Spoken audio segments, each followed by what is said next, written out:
সময় পাখি লগা কাৰৰ দৰে কথাবোৰ সেইদিনা যেন লাগে। বছৰৰ পাছত যেতিয়া বন্ধুক লগ পোৱা যায়, টাইম ট্ৰেভেল কৰা যেন নালাগেনে? একাপ চাহ, এখন বিস্কুট খাবলৈনো কিমান সময় লাগে, কিন্তু বন্ধুৰ লগত কথা পাতোতে সময়ৰ হিচাপ নাথাকে। চাহ বিস্কুট অজুহাত হৈ পৰে, নহ'লেও চলে। বহুদিনৰ পাছত বন্ধুক লগ পালোঁ, চাহ খালোঁ, বাছত একেলগে বহি কথা পাতিলোঁ। কথা পাতি গৈ থাকোঁতে কেতিয়া ডেষ্টিনেশ্যন পালোঁ গমেই নাপালোঁ।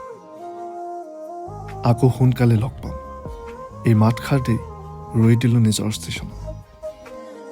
এই যাত্ৰা এনেকৈ চিনাকি হওঁ, বন্ধুত্ব হয়, বন্ধুত্ব যাত্ৰা আৰম্ভ হয়, আৰু এটা সময়ত নিজৰ ষ্টেচনত ৰৈ দিব লগা হয়। বহুদিনলৈ কথা নহয়, দেখা নহয়, কিন্তু হঠাৎ এদিন দেখা হয়, দীঘলীয়া কথা হয়, কথাৰে এটা যাত্ৰা আৰম্ভ হয়, আৰু এই যাত্ৰাও এটা কেঁকুৰিত শেষ হয়।